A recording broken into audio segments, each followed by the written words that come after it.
Hi everyone, and welcome back to my channel and to another crochet vlog. So as promised in one of my last crochet videos, I said that I would do a video showing you all of the things that I have completed over the last couple of months. So this is going to be everything that I have crocheted from like September through October. When I'm filming this, there's still like 1 week of October left, so I might finish a few other projects, but I will just put those in the next video that I do if you guys by chance want to watch one of these again. So technically this is not everything that I made in September and October, because about 90% of the stuff that I make I end up giving away to other people, or very recently I've started selling like 1 or 2 of my items, which has been really nice. So I tend to make like a lot of each item and then keep at least 1 of each like for myself, just to add to like my collection of things that I have made. But there are going to be like 1 or 2 things in here where I'll just have to put a picture up on the screen because I've given them away and I don't have the item anymore. Before we get started, if there is any pattern that I followed for any of the things that I made in this video, I will leave a link to it in the description box, or I will link the creator or anything like that, or a tutorial or whatever I followed.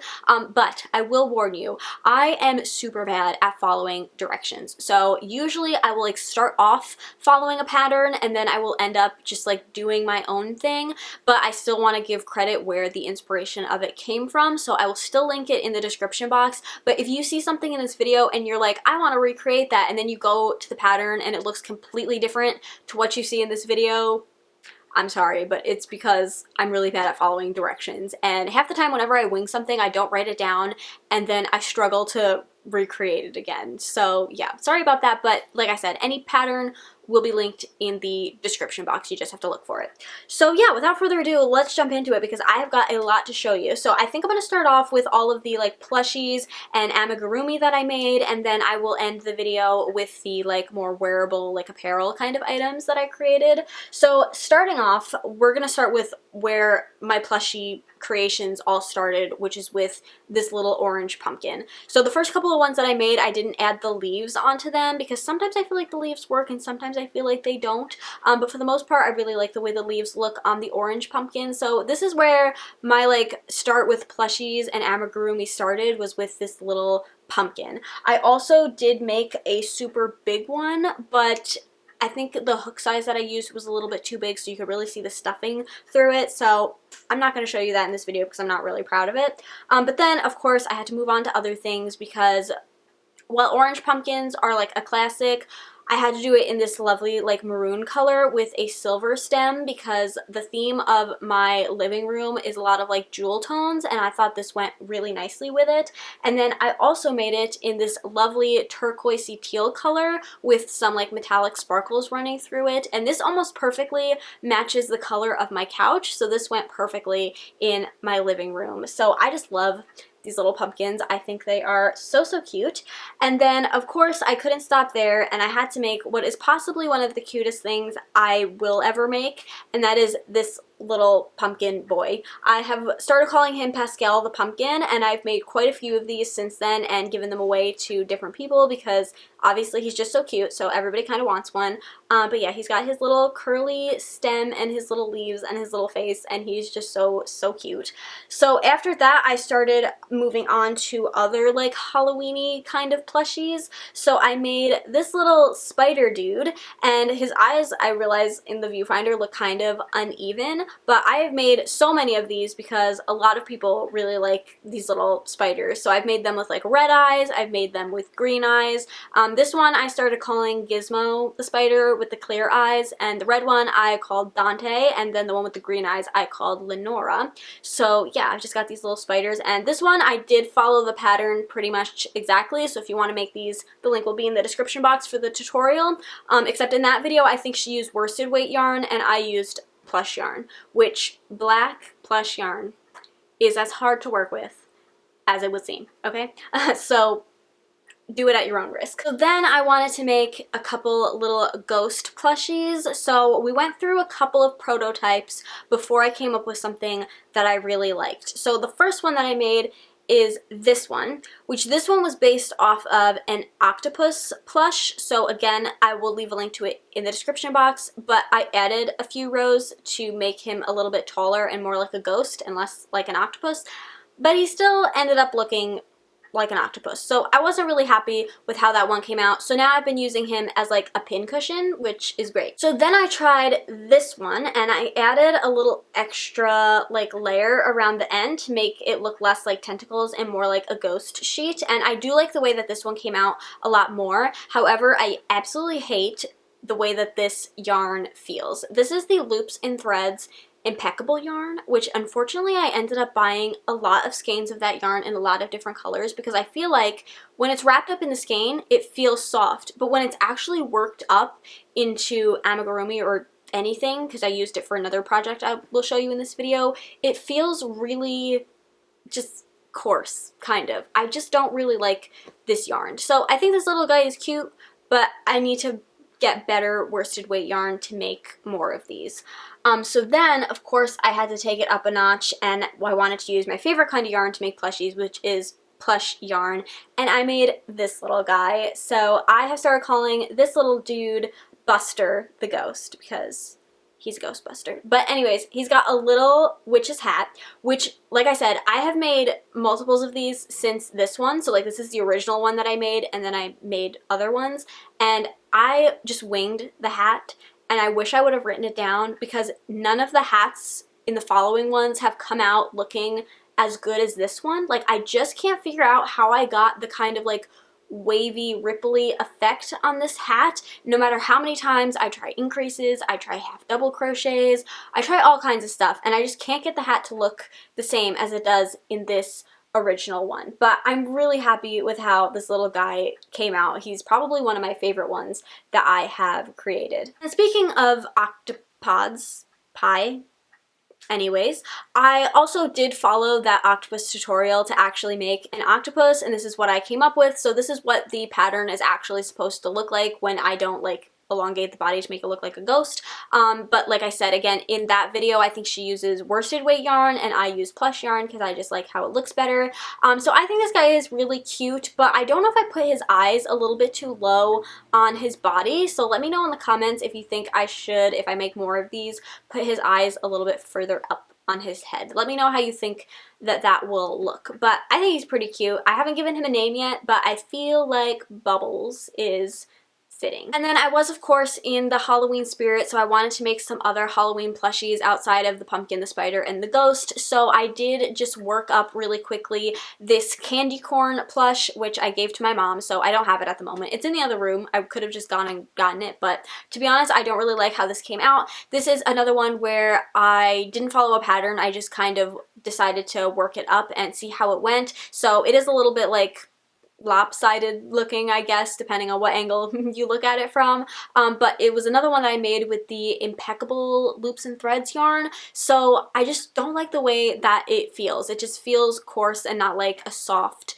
cozy plush, which is how I like my plushes to be. So then I was finally able to find plush yarn in the color of candy corn because I find it incredibly difficult in stores to find plush yarn in the same weight in different colors. Like I can find the colors that I need but in 3 different weights, and I want them obviously all to be the same. So finally at Hobby Lobby I was able to find plush yarn in orange, white, and yellow that was all the same color, although the yellow color is it's kind of dark for like how candy corn is supposed to look, but I think it still gives the same effect. So I worked up this little dude with a face. I called him Carl the Candy Corn, and I do not have any Carls left anymore because both of them actually sold, which is really nice.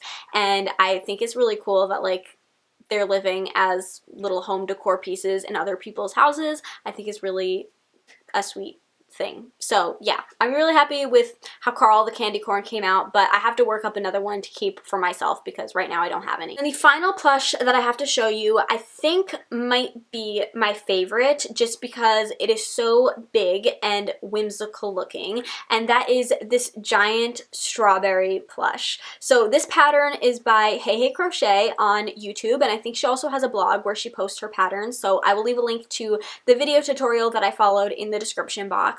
But I pretty much followed this tutorial exactly. I didn't make up any of my own things, and I'm really happy with how it came out. Before anybody says anything about if I'm going to add seeds, okay, let me tell you, I started to, but the white on a strawberry, like with this colored red, to me, the white just looked too harsh. I will say the color in the camera is completely different to how it looks in real life. This strawberry is more like a maroon, like a dark, like true kind of strawberry color, but it's showing up very bright on the camera. So with the like maroon dark color, the white just seemed too harsh. And if you look at like an actual strawberry, the seeds are usually more of like a yellow color. So then I tried to use yellow yarn, but then it just kind of looked dirty, I guess, or like a rotting strawberry, because in real life, yellow seeds on a strawberry, it looks fine, but like in a plush, like with yellow seeds, it just looked dirty. So I was like, you know what, I'm just not gonna do the seeds. And I posted this on a Facebook group for like Amigurumi, and somebody had also done the strawberry with no seeds, and they were like, yay, we're twinning. And somebody else was like, without the seeds, it looks like a tomato. But personally, I feel like with the shape of it, you can tell it's a strawberry and not a tomato. So for now, I'm not gonna add seeds. Maybe if I make this again in the future, I will add the seeds, and maybe once like all of it is done, it will look better to me. But when I started doing it, it just didn't look right, so I didn't want to do it. But at some point, I do want to make another one of these and give it a big happy strawberry face, and I feel like I'm gonna call it Susie the Strawberry or something like that. So yeah, I'm really happy with this little strawberry, and if you want to make one for yourself, I will leave a link to the tutorial in the description box. Now moving on to all of the non-plush things that I made. First up, we have this giant blanket. I have it folded because if I unfold it, it's just not going to do anything helpful because I can't possibly put all of it in screen. But this is a beautiful yarn that I got super clearanced at Michael's for like $5 a skein, and I bought 5 of them because I thought that was how much I was going to need to make a blanket. But actually, I only ended up using, I think, 3 skeins of yarn to make this throw for my couch, and it's like a pretty decent sized throw. Like, I don't know exactly what the difference is between a throw and a blanket, but I feel like this is closer to being a blanket than being like a throw, if that makes sense. But this color just goes perfectly with my couch. So the yarn itself does this beautiful like ombre striping effect, and I really love how it came out, and it's just like super soft and chunky. I do feel like maybe I would, if I could go back and do it again, I would have used a slightly smaller yarn hook because the holes in this are pretty big, but I'm still pretty happy with how it came out, and it's still super soft and cozy. I'm just kind of sad that this yarn, I'm pretty sure, is discontinued because I got it on clearance and I have not been able to find it online at all except on eBay. So I think this was discontinued yarn, but I absolutely love this blanket and it goes super perfectly with my couch. So like I said, I had bought 5 skeins of yarn in that color to make that blanket, but I only ended up using 3. So I did, with the extra yarn, decide to make a scarf. So again, you can kind of see how the yarn works into this lovely striping just on its own. I worked this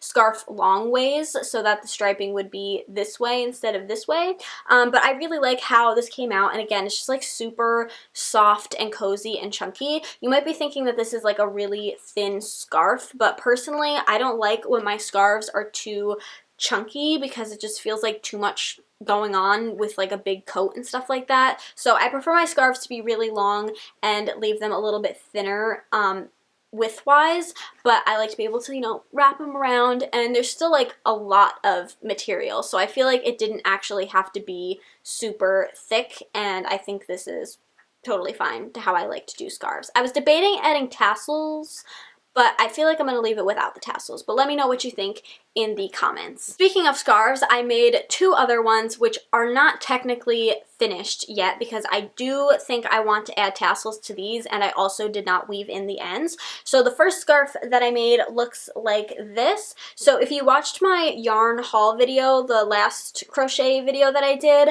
I had mentioned at the end that for my birthday, one of my friends had gone to Rhode Island and bought me 3 skeins of yarn, and each one was in a different color, but I only had 1 skein of each yarn. So this scarf I again did have to make pretty thin in order for me to make it the length that I wanted it to be, but again, because it's so chunky, I feel like this width for the scarf is fine. And like I said, I think I'm going to add some tassels on the end, and it's going to look really cute. So I made this one for my friend, which hopefully they are not watching this video, but yes, I made this one for my friend because I feel like this color, with it being mostly green but some other colors mixed in, really matches their kind of aesthetic. And then for myself, I made this witchy purple scarf, which again, again, I really love. So yeah, like I said, it's not too wide, but to me, this is like just the right amount of fabric for the scarf to not be too bulky that it kind of bothers me. Second to last thing that I have to show you is this little treat bag that I made. So this is just a little like cinch bag, so you can open it up, put whatever you want in there, some goodies, some candy, whatever, and then you just cinch it closed, and you can even kind of use this as like a little wristlet. So I think this looks really cute. This might be another one of like my favorite things that I have made, and I really look forward to making this again, but in different kind of colors. I recently bought like Beetlejuice colored yarn, so I think I'm gonna work up like a Beetlejuice cinched bag.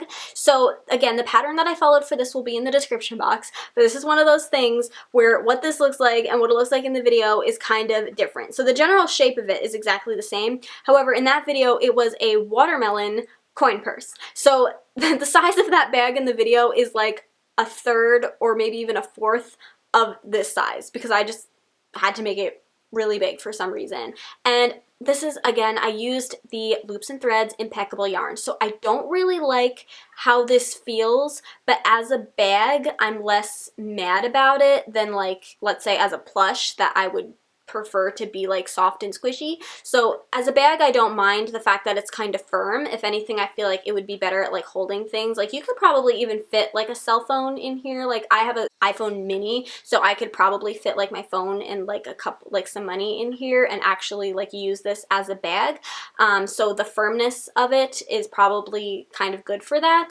But overall, I don't like super love the texture of this yarn, but I really love this pattern. So if you want to make something like this for yourself, or if you want to make it as a coin purse, I used worsted weight yarn to make this, but I believe in the tutorial she uses sport weight yarn or baby weight yarn or something like that. So the size of it will just change depending on what kind of yarn you use, but I absolutely love this pattern, and I'm definitely going to make more of these. And then the final thing that I have to show you, I actually just worked up yesterday. Technically, I still have to weave in one of the ends, but for the most part, it is complete, and I'm pretty happy with how it came out. Pattern will be linked in the description box, but when I make it again, I do think I'm gonna have to modify the pattern a little bit because it came out a little bit too big for me, and the pattern was kind of in a one-size-fits-all way, so I thought it was gonna fit me, but it just ended up being a little bit too big.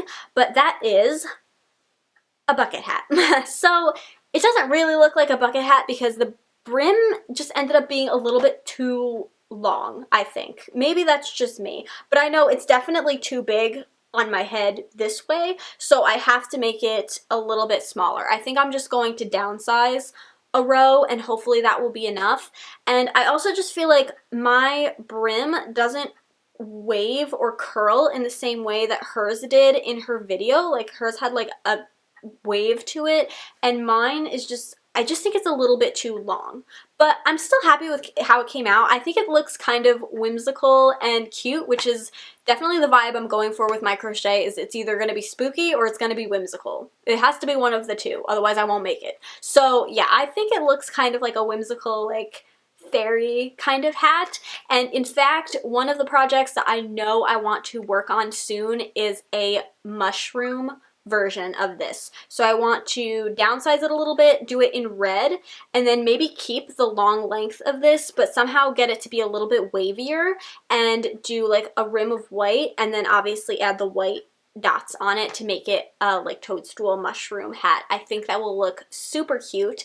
But now my camera battery is flashing, which is perfect timing because we have reached the end of this video. So that is all of the stuff that I have made over the last like 2 months. Leave me a comment down below. Let me know if you have any suggestions of what you would like to see me make next, or if you would like to see one of these videos again.